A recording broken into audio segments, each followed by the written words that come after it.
Ma'asyiral muslimin yang dimuliakan Allah Subhanahu wa taala. Kita tahu bahwa Allah Subhanahu wa taala telah menciptakan makhluknya dengan berbagai macam jenis. Yang pertama kali Allah Subhanahu wa taala ciptakan adalah Arsyur Rahman, Arsy Allah Subhanahu wa taala. Dan itu makhluk yang paling besar yang pernah Allah ciptakan di alam semesta ini.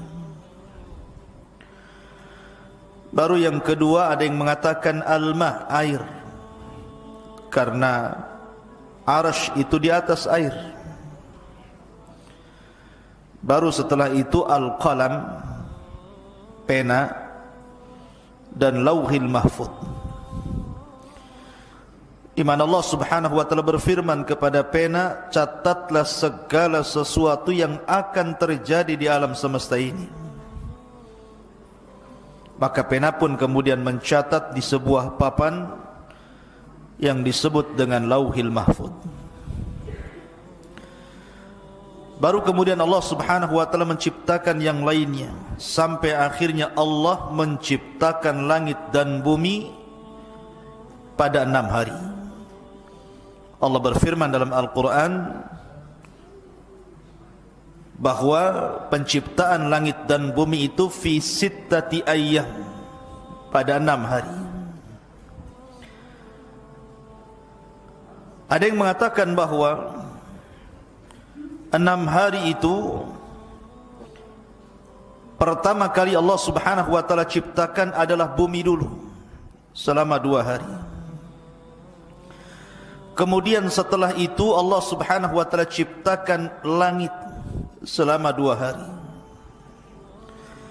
Baru setelah itu Allah Subhanahu wa taala ciptakan segala yang berkaitan dengan fasilitas bumi selama 2 hari.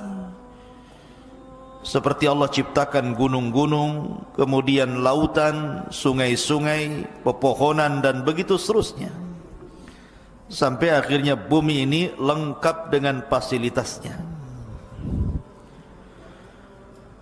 Baru kemudian ada yang mengatakan di akhir penciptaan bumi, karena Allah memulai penciptaan itu dimulai dari hari Ahad. Ahad, Senin, Selasa, Rabu, Kamis, Jumat. Berarti diakhiri dengan hari Jumat. Lah di ujung Jumat, sebelum maghrib mungkin bahasa kitanya, maka Allah Subhanahu wa taala menciptakan Adam alaihi salatu wassalam. Karena Adam itu diciptakan di hari Jumat, dimasukkan ke sorga juga hari Jumat, dan dikeluarkan dari sorga ke bumi juga hari Jumat. Dan pada hari Jumat pula kiamat dibangkitkan. Dan yang pertama kali dihancurkan adalah bumi, baru kemudian langit. Adapun makhluk yang berakal itu terbagi menjadi 3 kelompok.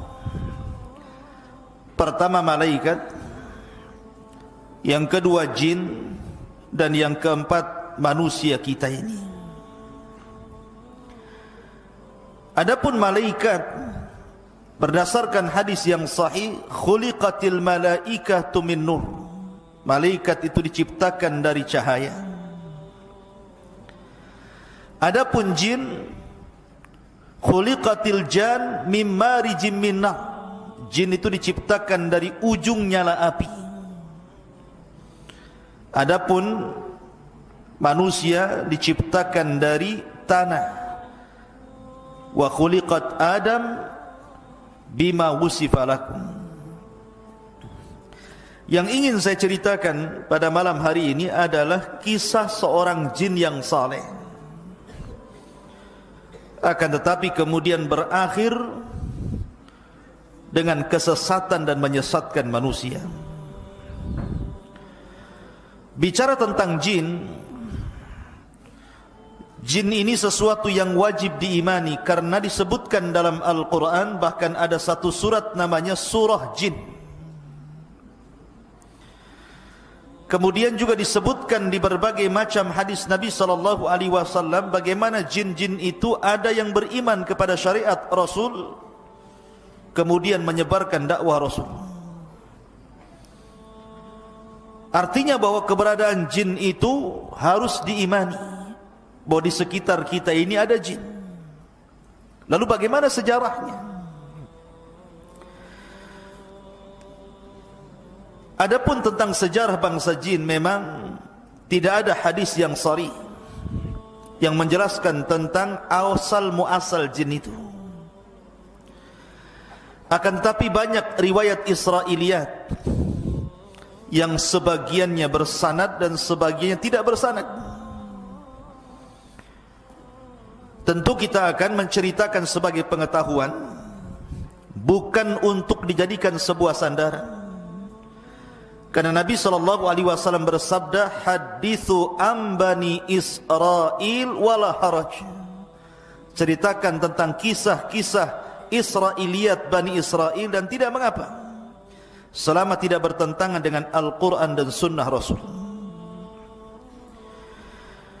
Dijelaskan oleh sahabat Abdullah bin Abbas radhiyallahu anhuma bahwa yang pertama kali jin diciptakan itu namanya Sumia. Jin yang pertama kali diciptakan Allah itu namanya Sumia. Nah, Sumia ini diciptakan oleh Allah Subhanahu wa taala dari ujung nyala api. Dialah satu-satunya jin yang diciptakan dari nyala api. Sama dengan Adam, satu-satunya manusia yang diciptakan dari tanah, karena keturunannya tidak dari tanah.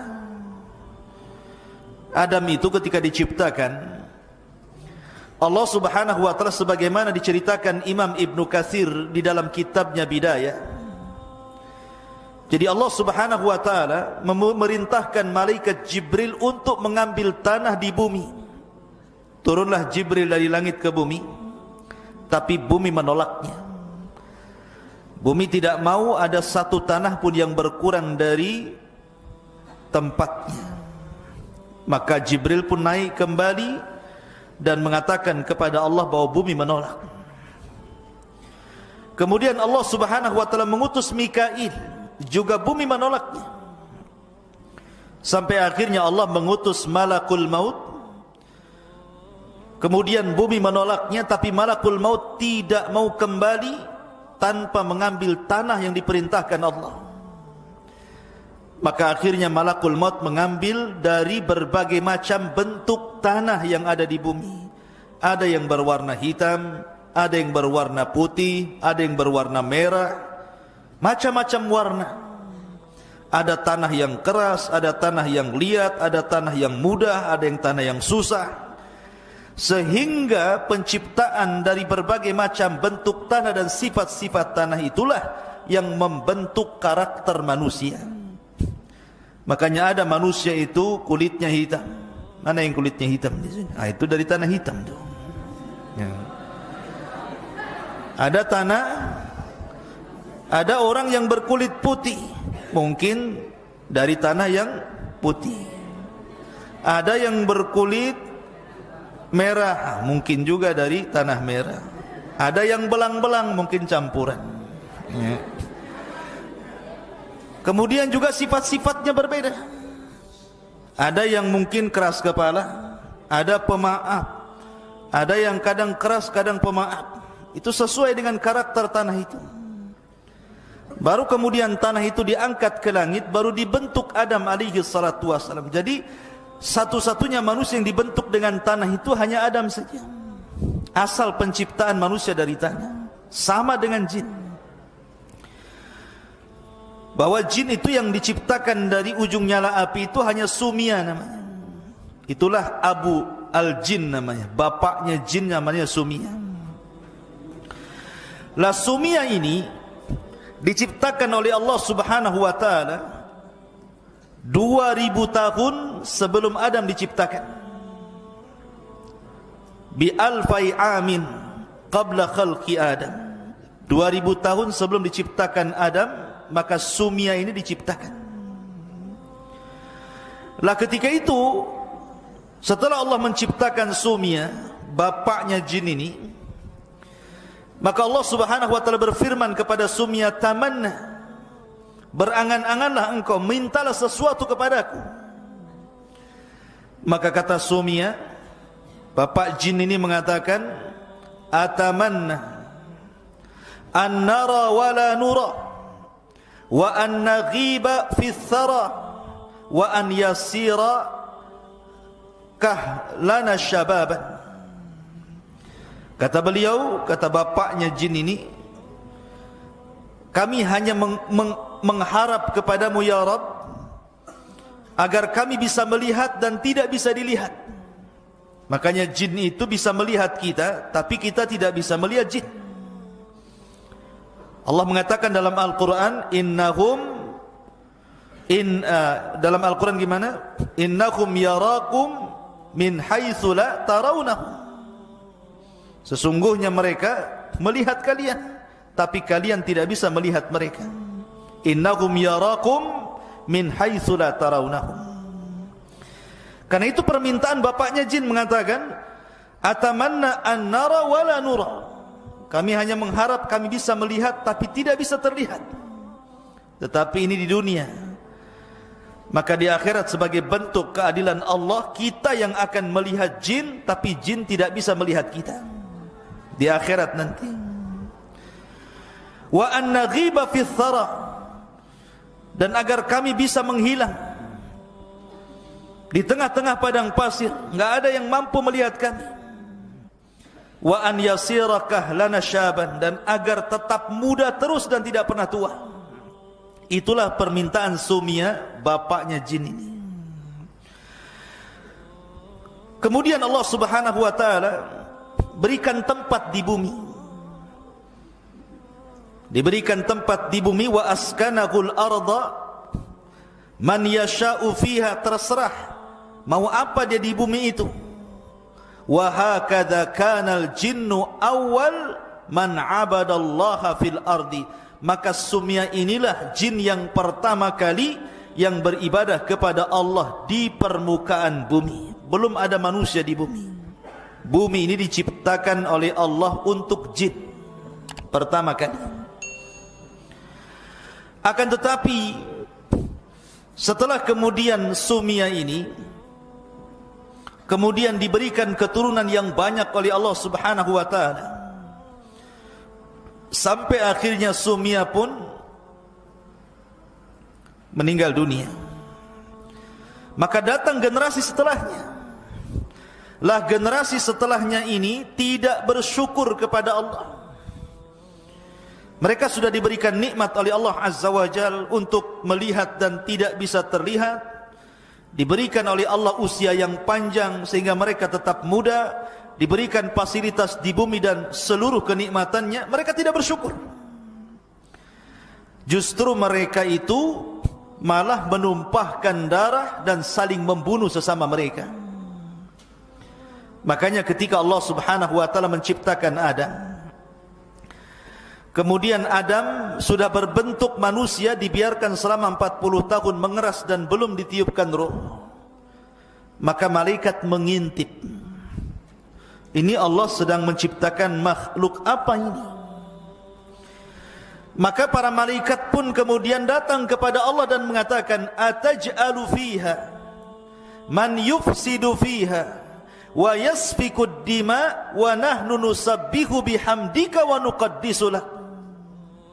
Ya Rabb, apakah engkau akan menciptakan makhluk seperti jin yang suka menumpahkan darah, suka merusak bumi, sementara kami makhluk yang terus bertasbih memujimu dan senantiasa mensucikan namamu? Maka Allah Subhanahu wa taala bantah dengan mengatakan, inni a'lamu ma la ta'lamun. Aku lebih tahu tentang ciptaanku daripada kalian, kata Allah. Buktinya dari Adam lahir para nabi yang kedudukannya jauh lebih mulia dibandingkan para malaikat. Lah ketika malaikat mengatakan, apakah engkau akan menciptakan makhluk seperti orang yang sebelumnya, maksudnya jin yang sudah menumpahkan darah, merusak bumi, karena memang jin itu tabiatnya merusak bumi, menumpahkan darah. Makanya kemudian umatnya Sumia ini tidak bersyukur kepada Allah, dibalasnya nikmat dengan kekufuran. Maka dari situlah akhirnya terjadi peperangan antara malaikat dan juga bangsa jin. Tetapi riwayat peperangan antara malaikat dan bangsa jin ini tidak benar. Bagaimana mungkin malaikat berperang dengan jin? Kalau malaikat ingin berperang dengan jin, satu malaikat saja bisa mengalahkan semua manusia dan jin. Malaikat apa? Malaikat maut. Semua bisa dicabut nyawanya sama dia. Ya. Ngapain pula berperang-perang kan gitu ya. Tapi ini cerita Israiliyat, hanya cerita saja. Di situ dicantumkan bahwa malaikat perang bersama melawan jin. Akhirnya jin ditangkepi. Ya, sebagiannya kemudian dilempar ke juzur, ke daerah-daerah yang dipenjara di hutan-hutan, di lautan-lautan, dipenjara oleh malaikat. Lah dari situ dalam cerita Israiliyat itu, dalam satu kisah, setelah kemudian para malaikat mentertibkan bangsa jin dan sebagainya dipenjarakan di hutan-hutan belantara, maka ada anak jin yang masih kecil itu dibawa naik oleh malaikat, kemudian hidup di langit. Lah jin kecil ini, anak kecil ini, jin yang masih kecil yang dibawa oleh malaikat ke langit itu namanya Azazil namanya. Ya. Azazil inilah yang kemudian dibawa ke langit, dididik oleh malaikat sampai dia besar. Akhirnya dia beribadah kepada Allah, puasa, solat, zikir, macam-macam. Dan Allah subhanahu wa ta'ala kuasakan kepada Azazil untuk menjadi penguasa langit dunia. Jadi Azazil menjadi penguasa langit dunia, diserahkan kekuasaan langit dunia sama Azazil. Jadi inilah cerita yang kita akan kisahkan. Jin yang saleh tapi tersesat, dialah Azazil. Anak kecil, jin kecil yang dibawa malaikat ke langit, kemudian dididik menjadi dewasa, akhirnya menjadi ahli ibadah, taat kepada Allah, hidup di alam para malaikat, kemudian diserahkan kekuasaan untuk menguasai langit dunia. Maka itulah satu-satunya jin yang paling soleh kala itu. Ada juga yang mengatakan riwayat yang lain tentang Israiliyat, bahwa ketika Allah subhanahu wa ta'ala menciptakan jin, kemudian jin ini rusak betul, rusak luar biasa, suka menumpahkan darah. Maka Allah subhanahu wa ta'ala utus dari kalangan mereka seorang jin yang saleh, mungkin dari kalangan manusia itu seperti para nabi, namanya Azazil, dipilih oleh Allah untuk menjadi pembaharui bangsa jin, supaya mentertibkan bangsa jin, kemudian didukung oleh kekuatan para malaikat. Sama seperti Rasul dalam perang Badar dibantu oleh malaikat sehingga Allah menangkan peperangannya, ataupun dalam perang Khandaq seperti malaikat menolong Rasul di Khandaq, akhirnya dimenangkan peperangannya, dan perang-perang lainnya, dan berhasil kemudian memenjarakan jin-jin yang jahat. Dari sebab kegemilangan keberhasilan Azazil mentertibkan bangsa jin, sebagai bentuk kebaikannya Allah angkat Azazil dari bumi ke alam malaikat, bahkan menjadi khazanatul jannah, menjadi bendaharawan sorga yang memelihara sorga.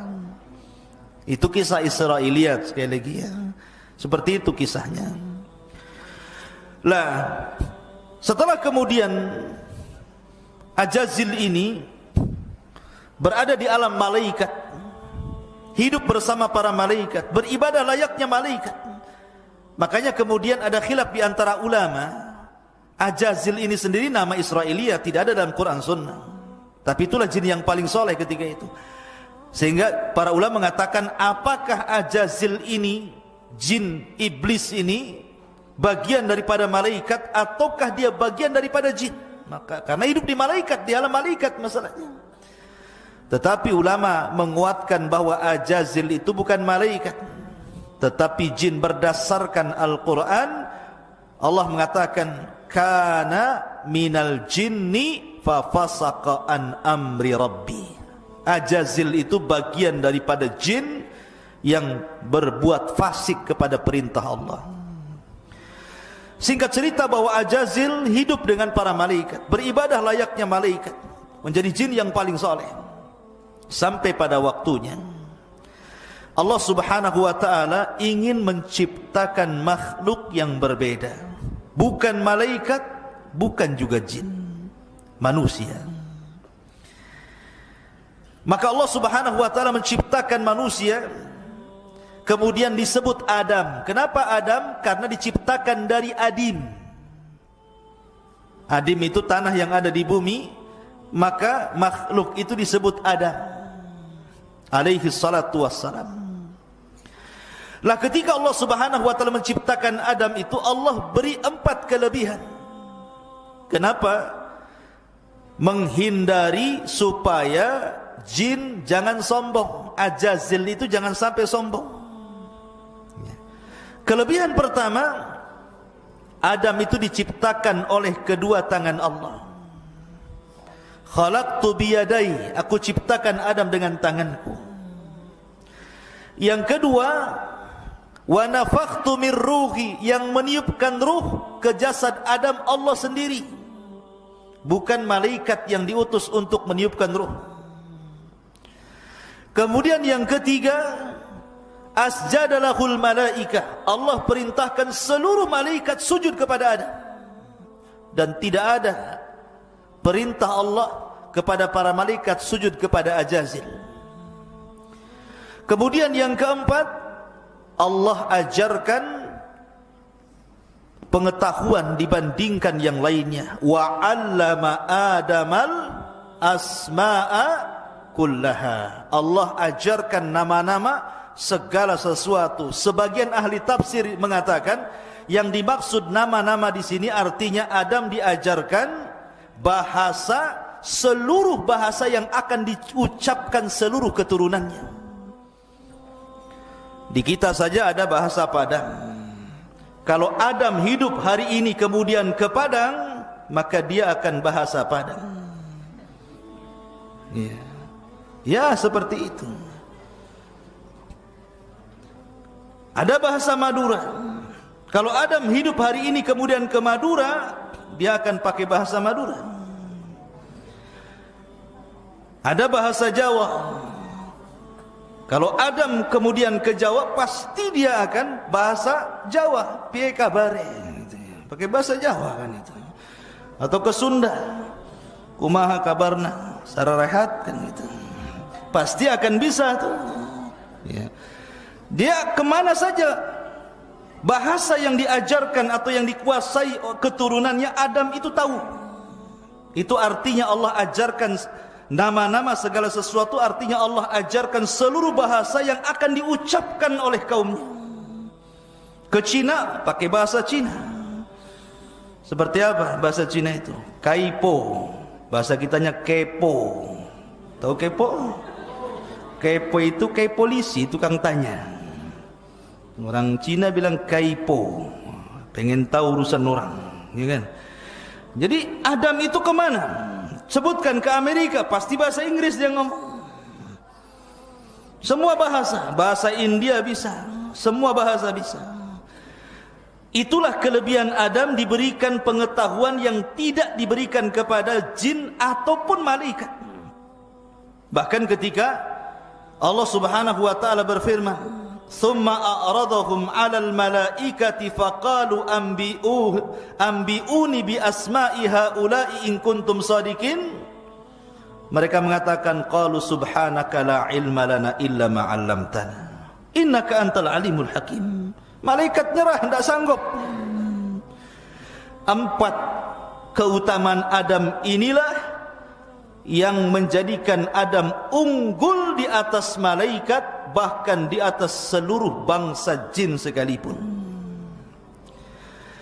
Tetapi walaupun Adam sudah jelas-jelas memiliki 4 keutamaan, tetap saja di sini ada ujian. Allah Subhanahu wa taala berfirman dalam Al-Qur'an, "Wa id qulna lil malaikati isjudu li Adam fasajadu illa iblis aba wastakbara wa kana minal kafirin." Dan ketika kami katakan kepada para malaikat, ini Adam sudah ditiupkan ruh nih. Jadi ketika ditiupkan ruh dari mulutnya, ruh itu ditiup dari mulut dan akan keluar dari mulut. Ketika ruh sampai saja di kerongkongan, tiba-tiba Adam bersin, hajih, bersin.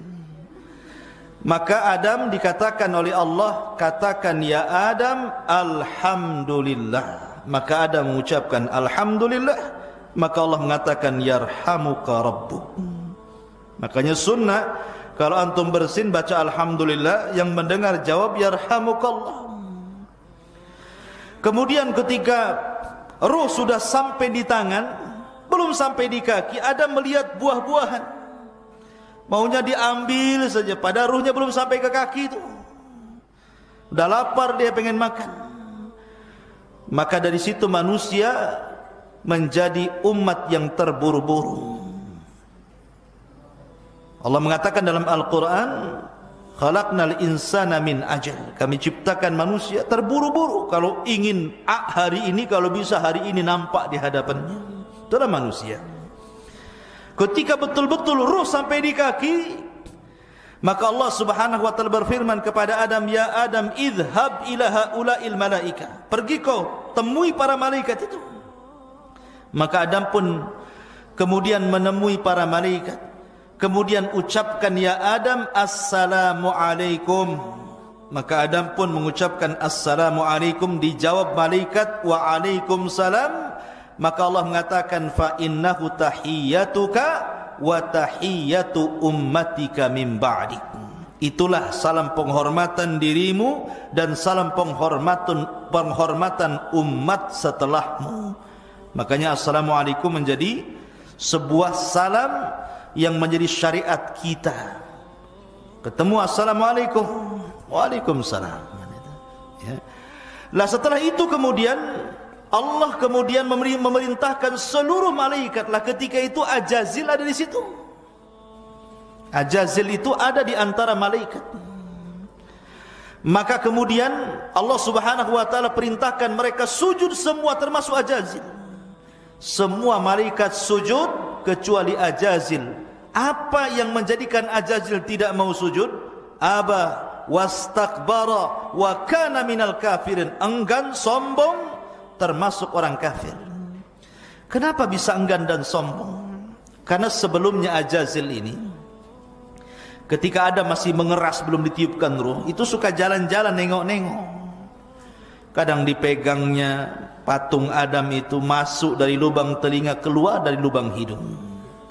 Masuk dari lubang hidung, keluar dari lubang mulut. Kemudian ditepuk-tepuk, pula ada suara. Makanya Allah mengatakan min salsalin kal fakhar. Fakhar itu suara. Maka kemudian kata Ajazil, ini makhluk yang lemah ini, karena berongga masalahnya. Maka dia pun mengatakan di hadapan patung Adam yang belum ditiupkan roh, la in sullitu alayya la uhlikanna wa la in sullitu alayya la usiyanna. Kalau Allah serahkan makhluk ini kepadaku, ku buat dia hancur. Kalau Allah serahkan makhluk ini kepadaku, ku buat dia maksiat kepada Allah. Dari sini hasad muncul. Maka hasad itu penyakit pertama di bumi dan penyakit pertama di langit. Ini yang menjadikan aba wastakbara wa kana minal kafir, itu penyakit hasad iblis itu. Makanya dia enggan, dia sombong, akhirnya dia kufur. Padahal kurang apa coba? Ajazil itu hidup di alam malaikat, sudah dikasih nikmat yang banyak loh. Kok bisa kufur dia? Masyarul muslimin yang dimuliakan Allah Azza wa Jalla. Akhirnya Kemudian Ajazil pun ketika sudah enggan tidak mau sujud kepada Adam, maka akhirnya dia pun berusaha untuk menghilangkan nikmat yang Allah anugerahkan kepada Adam. Ketika ditanya oleh Allah, "Ma mana'aka alla tasjud lima khalaqtu biyadai?" Wahai iblis, wahai Ajazil, kenapa kau tidak mau sujud kepada makhluk yang kuciptakan dengan tanganku? Maka iblis mengatakan apa? Ajazil mengatakan apa? Ana khairum minhu, khalaqtani min nari wa khalaqtahu min tin. Saya lebih baik ya Rabb. Kau ciptakan dia dari tanah, aku ciptakan kau dari api. Ini kias fasid namanya, kias batil. Kenapa? Siapa bilang tanah lebih baik dibandingkan api, lebih baik dibandingkan tanah? Tanah itu lebih baik dibandingkan api.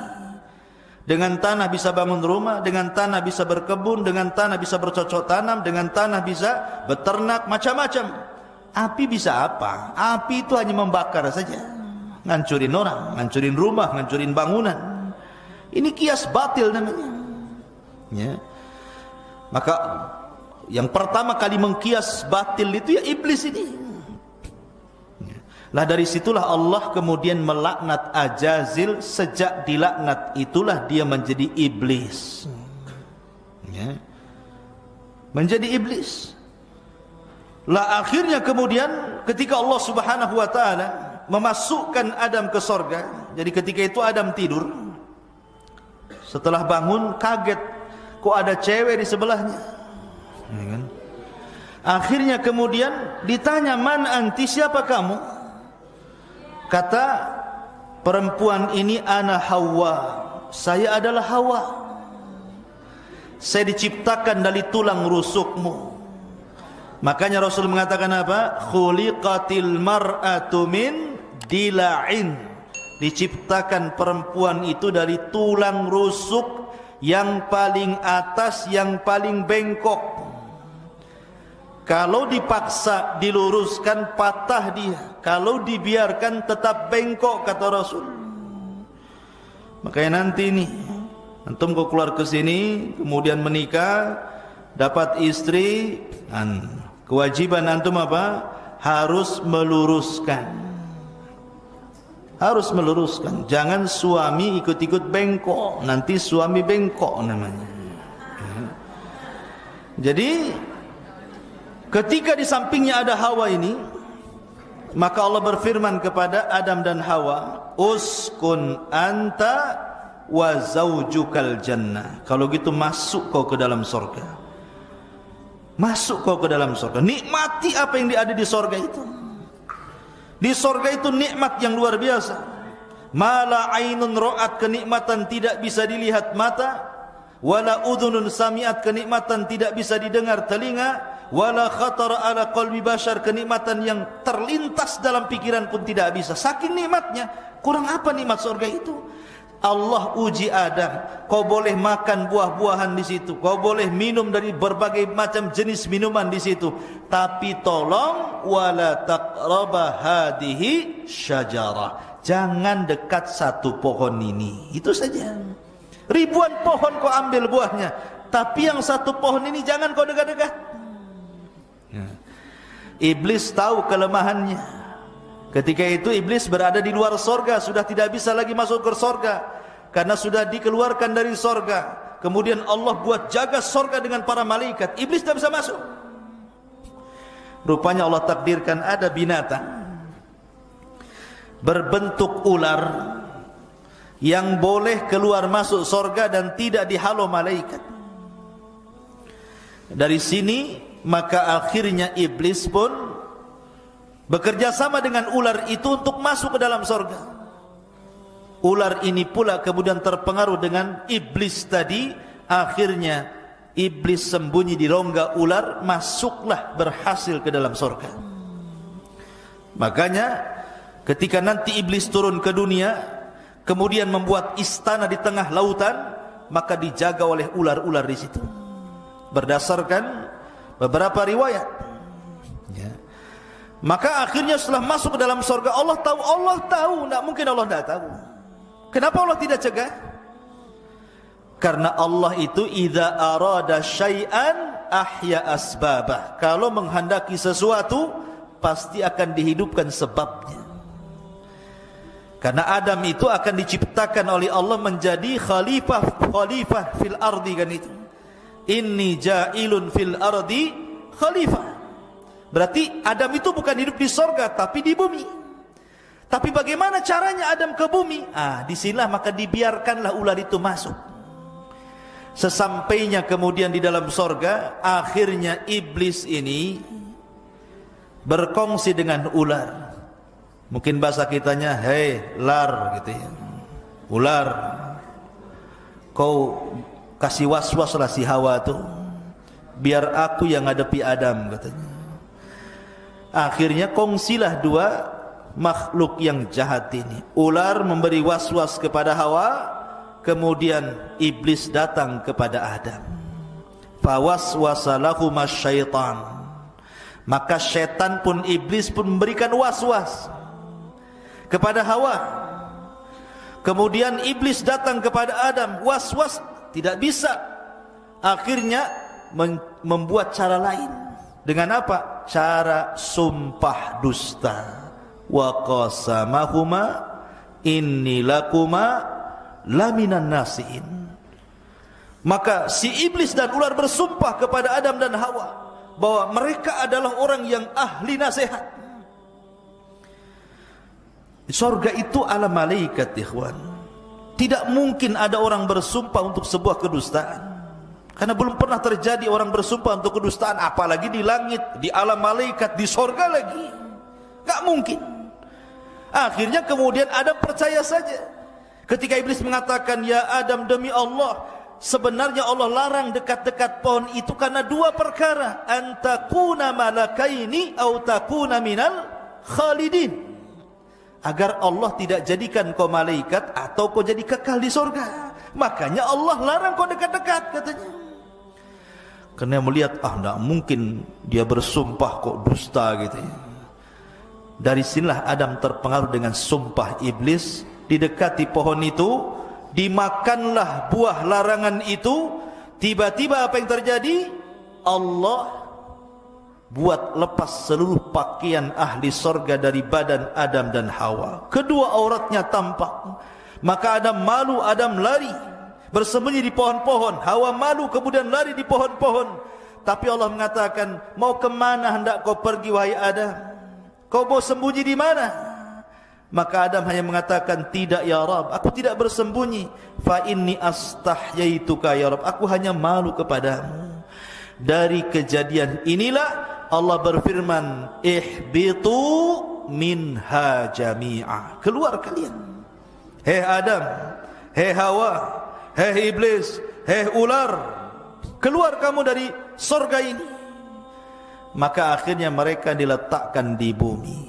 Ada yang mengatakan iblis diturunkan di Basra, kemudian ular diturunkan di Asbahan, kemudian Adam diturunkan di Urdun, di India sana, kemudian Hawa diturunkan di Mekah, dipencar-pencar itu. Akhirnya bertahun-tahun Hawa mencari Adam, Adam mencari Hawa, berjumpalah di sebuah bukit yang kemudian hari ini disebut Arafah. Namanya Jabal Arafah. Nagoya bukan, tapi di sana ya, di Mekah. Bukan Jabal Arafah Nagoya, Jabal Arafah yang ada di Mekah. Berjumpalah Adam dengan Hawa di Arafah, maka disebut Arafah. Anak muda bahasanya ta'aruf, kenalan gitu.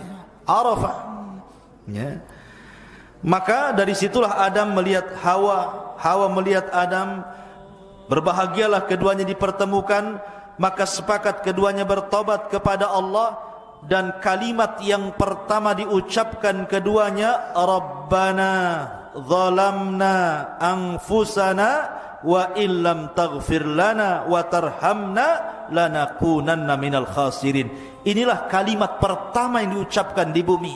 Fatalaqqa Adam mir rabbihi kalimatin fataba alaihi innahu huwa tawwabur rahim.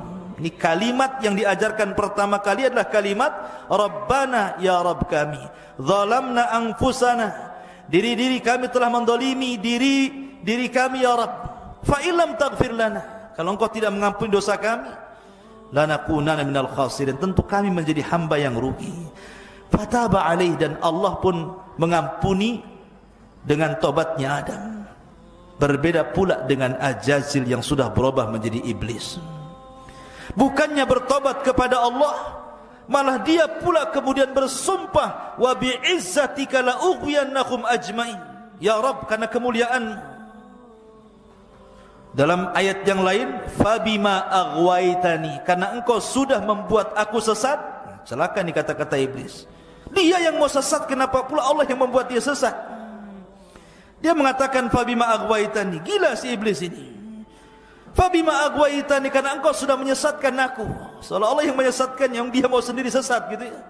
La ubuyannahum ajmain, saya akan sesatkan semua turunan si Adam itu.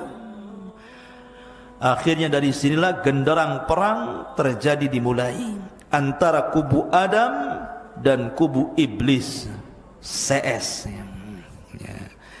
Akhirnya kemudian setelah Adam alaihi salatu wassalam, karena memang dia pernah hidup di sorga, diajarkan segala sesuatu pengetahuan, maka akhirnya Adam pun diberikan pengetahuan untuk bercocok tanam. Mulai dari bercocok tanam, karena bumi itu dulu gersang, mulai dicocok tanam, banyak tumbuhan di mana-mana ya. Kemudian iblis pun mulai menggoda Adam, tapi Adam tidak bisa tergoda.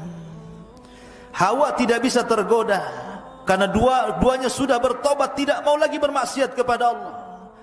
Karena tidak bisa menggoda Adam, tidak bisa menggoda istrinya, akhirnya iblis menunggu-nunggu keturunannya.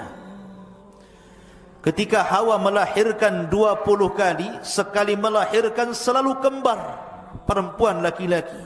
Maka Adam punya anak sebanyak 40, 20 laki-laki, 20 perempuan. Coba 20 kali melahirkan nasi kembar saja, satu kampung ya. Akhirnya kemudian yang paling besar namanya Qabil, ada juga adiknya Habil. Setelah kemudian keduanya dewasa, Allah berikan syariat supaya menikah, supaya memperbanyak keturunan, tapi dengan cara silang. Kembaran Habil menikah dengan Qabil, kembaran Qabil menikah dengan Habil. Rupanya iblis ada kesempatan.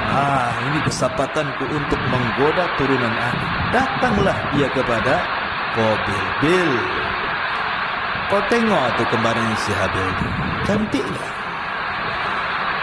Kau tengok kembaranmu sendiri, cantik tak? Iya, cantik kembaranku. Nampaknya dia kurang cantik. Mulai dikasih was-was di situ. Dari sini dia tolak dan mengatakan kepada ayahnya, wahai ayahanda, aku tidak mau menikah dengan kembarannya si Habil itu. Saya mau menikah dengan kembaran saya sendiri. Adam itu bukan ayah diktator. Dia berdoa lagi kepada Allah Azza wa Jalla, bagaimana cara menyelesaikan pertikaian saudaranya ini. Dari sini Allah syariatkan apa? Disyariatkan untuk berkurban. Allah mengatakan, watslu alaihim naba abnai Adam bil haq idh qarraba qurbanan fatuqabbala min ahadihima wa lam yutaqabbal min al-akhar qala la aqtulannak qala innama yataqabbalu Allahu minal muttaqin. Katakan ya Muhammad, ceritakan tentang dua kisah anak Adam. Yang keduanya berkurban untuk mencari pasangan. Allah terima yang satu dan Allah tolak yang lain. Yang ditolak ngamuk dan mengatakan saya akan bunuh kamu. Yang diterima mengatakan Allah hanya menerima kurban orang yang bertakwa. Sepakat ahli tafsir bahwa ayat ini bicara tentang Qabil dan Habil. Maka ketika kurbannya ditolak, setan datang lagi dan mengatakan, Bil, itu rekayasa ayahmu saja tuh. Udah ngotot saja. Akhirnya kemudian diberikan was-was ke telinga Qabil untuk menyelesaikan masalah, kau bunuh saja abangmu tu. Masuklah was-was lagi untuk membunuh babangnya. Terang-terangan dia ngomong di hadapan abangnya dan mengatakan, la aqtulannak, saya akan bunuh kamu. Tetapi karena Habil ini sifatnya mirip dengan Adam, bahkan kalau seandainya Habil hidup tentu dia akan jadi nabi setelah Adam, dia mengatakan, la imbasatta yadaka litaqtulani ma ana bibasiti yadiya ilaika liaqtulak inni akhafullah. Kalau kau memang hendak membunuhku, bunuh saja, tapi aku tidak akan membunuhmu, aku takut kepada Allah. Rupanya ini bukan gertak sambal, bukan gertak sambal balado ya. Ini betul-betul gertak sambalnya ini. Ketika suatu ketika Habil tidak pulang-pulang, Adam pun mengatakan, Qabil, di mana abangmu? Tolong cari. Kok tidak pulang, sudah sore ini? Maka Qabil pun mencari Habil. Rupanya dilihatnya abangnya sedang tertidur. Iblis datang lagi membisikkan, Bil, lihat abangmu sedang tidur, ambil batu, benturkan kepalanya dengan batu itu, biar dia mati. Akhirnya betul, diambilnya batu, pengecut Qabil ini. Coba kalau bergulat, kalah dia, karena Habil itu kekar badannya, kuat. Tapi sekuat-kuatnya orang kalau lagi tidur digempur kepalanya, mati juga kan itu. Akhirnya pas nengok dia lagi tidur, ambil batu, betul-betul dibenturkan kepalanya, mati dah. Akhirnya sudah mati, bingung nih, gimana nih, karena belum pernah terjadi pembunuhan kecuali itu, dan belum ada syariat fardu kifayah, sehingga bingung nih si Qabil ini mau diapakan jasad ini, disembunyikan. Ada yang mengatakan bertahun-tahun, tapi jasad itu tidak habis dimakan tanah, sampai ketika Qabil ini melihat burung gagak yang berkelahi dengan saudaranya, kemudian meninggal salah satu gagaknya. Tiba-tiba gagak yang masih hidup mencungkil-cungkil tanah, tiba-tiba menguburkan. Dari situlah kemudian Qabil pun mengatakan, kenapa aku kalah dengan burung itu? Dari situlah kemudian dia kuburkan abangnya Habil. Sampai Adam mengetahui, sedihlah Adam. Karena kesedihannya itulah akhirnya Allah ganti Habil dengan satu anak lahir tanpa kembar, namanya Syith. Dialah nabi kedua setelah Adam sebelum Idris. Syith artinya hibatullah, pemberian dari Allah. Ma'asyiral muslimin, para santri, ikhwan dan akhwat yang dimuliakan Allah, sedikit kembali, jangan terlalu jauh cerita masalah itu. Kita akan kembali kepada masalah, gimana ini kok ada TikTok pula di sini. Jadi kembali ke masalah jin tadi. Sedikit kita akan mengenal bangsa jin. Watafidin muliakan Allah subhanahu wa ta'ala. Kalau kita cerita tentang bangsa jin ini, jin itu adalah makhluk yang tidak bisa dilihat. Makanya janin dalam perut disebut janin, karena memang tidak terlihat. Jin itu tidak terlihat. Apa sih bedanya jin dengan setan? Setan itu atau syaitan itu sifat, kalau jin itu zat. Dan setan itu bisa melekat pada jin, bisa melekat pada manusia, bisa melekat pada binatang. Jin yang jahat disebut setan, manusia yang jahat disebut setan, binatang yang jahat pun disebut setan. Makanya Rasul mengatakan, kalbul aswad minasyaitan, anjing hitam itu dari setan. Ya. Jadi setan itu sifat. Ya. Dan tadi sudah saya katakan bahwa kalau cerita asal penciptaan jin ya dari api, tetapi anak turunannya tidak sebagaimana Sumia tadi. Ya sama dengan manusia, tidak dari tanah anak turunannya. Lah kenapa Allah ciptakan jin? Pertanyaannya, Allah berfirman dalam Al-Quran, jawabannya, wa ma khalaqtul jinna wal insa illa liya'budun. Tidaklah kami ciptakan jin dan manusia kecuali disuruh untuk beribadah. Jadi manusia, jin, malaikat semua beribadah kepada Allah. Semua beribadah. Tetapi ada yang beribadah, ada yang tidak. Beda dengan malaikat beribadah semuanya karena tidak punya nafsu. Tapi manusia dan jin itu diberikan nafsu. Tapi dua-duanya makhluk mukallaf yang diperintahkan untuk beribadah kepada Allah. Dan jin ini punya kemampuan melebihi kemampuan manusia di satu sisi.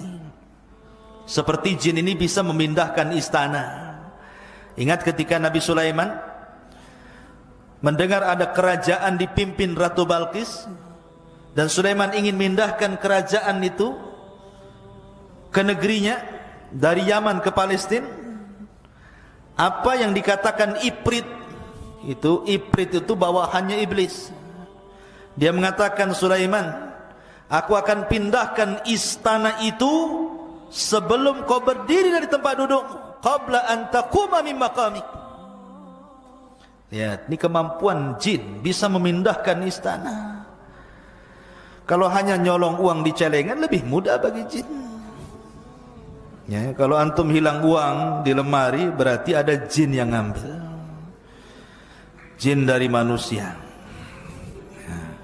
Ya. Jadi jin itu bisa ngambil dari memindahkan barang. Nah, itu jin. Ya. Maka antum jangan jadi jin suka mindah-mindahin uang dari lemari kawannya. Ya kalau dipindahin, kalau diambil kan masalah. Lebih jin dibandingkan jin jadinya. Ya. Jadi dia memiliki kekuatan luar biasa. Kemudian juga bisa tasyakul. Tasyakul itu bisa beralih rupa. Jin itu bisa menjadi manusia. Makanya ada cerita di kampung-kampung saya itu, dulu pernah dapat cerita di kampung saya di Majalengka sana. Ada preman, ketua preman, lomba minuman keras campur spertus. Antum tahu spertus? Ya. Minuman keras campur spertus. Kemudian dicampur pil BK. Antum tahu pil BK? Pil untuk anjing gila tuh. Jadi tua dicampur spertus, dicampur pil BK. Diminum, anjing saja mati apalagi orang. Ya. Mati nih preman ini.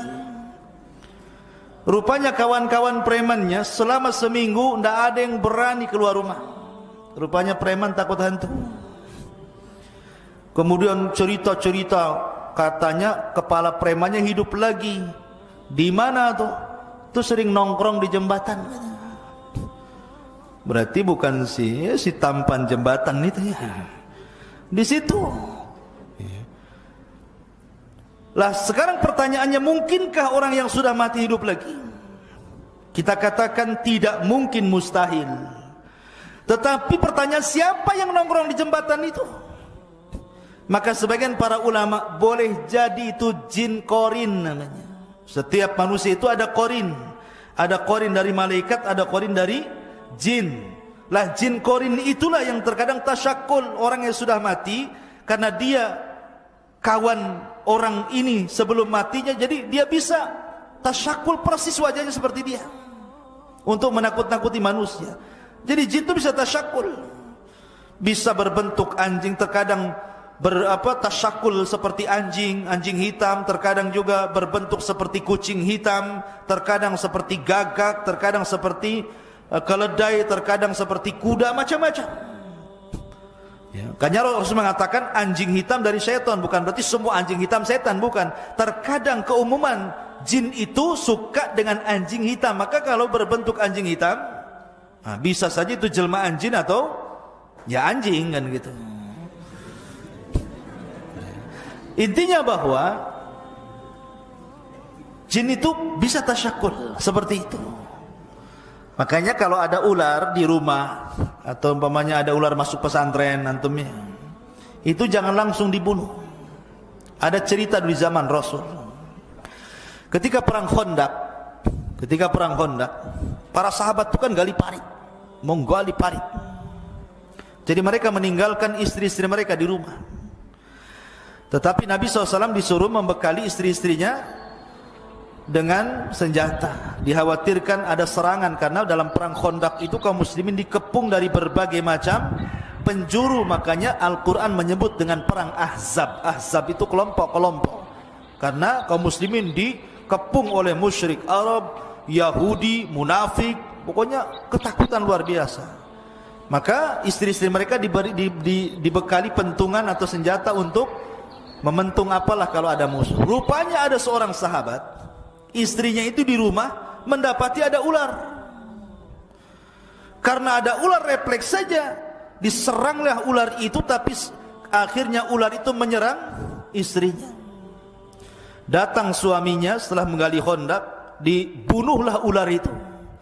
Tetapi istrinya karena sudah terkena gigit, mati pula istrinya, ular itu pun mati. Dua-duanya mati. Maka sahabat ini lapor kepada Rasul tentang kejadian itu. Maka Rasul mengatakan, inna fil madinati jinnun. Di Madinah ini ada jin. Ada jin muslim yang hidup di rumah-rumah kalian. Terkadang mereka tersakul seperti ular.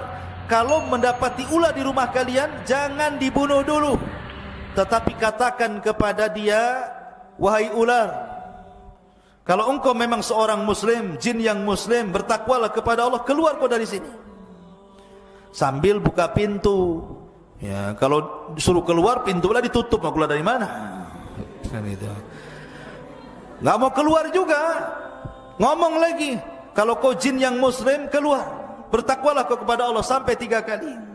Kalau ular itu nyumpet aja di pojok, sudah dibilang berkali-kali, diajak ngomong pun tak mau, maka berarti bukan jelmaan jin, memang ular beneran. Kalau seperti itu kata Rasul, boleh menghalau atau membunuhnya, tetapi setelah mengucapkan 3 kali ta'awud, a'udzubillahi minasyaitonir rajim, a'udzubillahi minasyaitonir rajim, a'udzubillahi minasyaitonir rajim, baru antum boleh bunuh dia. Jadi sebelumnya dihalau dulu. Ya. Karena bisa jadi itu adalah jin muslim. Kalau jin muslim saudara kita dari kalangan jin, kita tidak boleh mengganggu mereka sebagaimana mereka tidak boleh mengganggu kita. Ya. Maka kehidupan jin bisa tasyakul dia. Dan jin juga sama dengan manusia, mereka makan. Bahkan terkadang makan pula sama antum. Karena kalau antum ketika makan tidak baca basmalah, berarti hakikatnya antum sedang makan sama setan di samping antum. Cuman nggak nampak saja. Kalau nampak antum pergilah kan. Oh, ada setan. Malah dikasih, ambil aja kan begitu ya. Ketakutan kan. Tidak kelihatan dia sedang makan dengan kita. Akhirnya nggak berkah yang kita makan. Makanya kalau makan baca basmalah. Kalau pakai pakaian baju pakai basmalah supaya ketika terbuka auratnya jin tidak bisa melihat kita. Tapi ketika pakai baju tidak baca basmalah, ketika terbuka auratnya ganti baju, mereka senang melihat live namanya, melihat langsung gitu ya. Nah, masalah ini ya. Atau masuk kamar mandi. Kamar mandi itu tempat yang menakutkan ikhwah. Makanya Rasul mengatakan, katakan Allahumma inni a'udzubika minal khubthi wal khaba'is. Ya Allah, aku berlindung kepadamu dari setan laki-laki dan setan perempuan. Artinya jin itu sama dengan manusia, ada laki-laki, ada perempuan. Ustadz yang masuk ini banci nih. Ini siapa yang goda dia nih? Ya mungkin juga ada jin banci juga kan. Tapi yang jelas bahwa laki-laki dan perempuan. Setan laki-laki, ada setan perempuan, sama dengan manusia juga sama. Karena setan itu mereka diutus sebagai tentara iblis. Jadi iblis itu membuat istana di tengah lautan dikelilingi oleh ular. Kalau membaca kitabnya Isa Daud tentang dialog jin muslim, walaupun di kitab ini banyak kritikan, mengatakan bahwa istana itu ada di segitiga Bermuda sana. Wallahu a'lam. Tidak ada dalil tentang ini. Rasul hanya mengatakan bahwa istananya iblis itu di tengah lautan, sebagaimana perkataan Ibnu Sayyad atau Saf yang disangka Dajjal oleh Nabi SAW. Kemudian dia mengatakan wa kana arsyuhu 'alal ma, istana iblis itu ada di tengah lautan. Ya. Artinya punya istana, dan setiap hari mereka, iblis ini sebagai kepalanya yang tidak akan pernah mati kecuali sampai kiamat, akan mengutus orang ke daratan. Goda orang itu. goda yang sebelah sana, kau goda sebelah sana. Akhirnya ada yang meninggalkan solat, ada yang meninggalkan zakat, ada yang bakhil, ada yang tidak membaca Quran, macam-macam tergoda. Sampai akhirnya ada tentara yang bisa memisahkan suami istri. Retak hubungan rumah tangga orang. Oh, iblis senang, sini kamu. Diletakkan piala di kepalanya dan mengatakan, anta, kamu ini memang orang hebat, jin yang paling baik. Seperti itulah. Nah, dari sini ikhwatu fillah yang dimuliakan Allah Azza, intinya bahwa mereka bisa tasyakul. Luar biasa. Dan ingat bahwa di sekeliling kita ini ada jin. Antum kalau tidur jangan lupa berwudu dan baca doa. Kalau berwudu kemudian baca doa, kemudian antum tidur, maka di samping kiri antum itu malaikat. Kalau antum berbalik ke kanan, malaikat sebelah kanan mengatakan, Allahumma gfir lahu, ampuni orang ini ya Rabb. Kalau berbalik ke sebelah kiri, malaikat sebelah kiri mengatakan, Allahumma gfir lahu, ya Allah ampuni orang ini. Tapi antum sudah tidak wudu, tidak baca doa, main ambil selimut kemudian ngorok, dipastikan antum diganggu setan. Ya, nanti dimimpikan ketemu genderuwo lah di dalam mimpinya. Ya, jatuh dari langit, tahu-tahu jatuh dari ranjang, kan gitu ya. Siapa tahu kan itu. Nah, tetapi kalau antum mimpi buruk, kata Rasul, suruh ta'awud. Kalau antum mimpi buruk nih, bangun tengah malam, langsung a'udzubillahi minasyaitonir rajim. A'udzubillahi minasyaitonir rajim. A'udzubillahi minasyaitonir rajim. Ludah ke arah kiri 3 kali.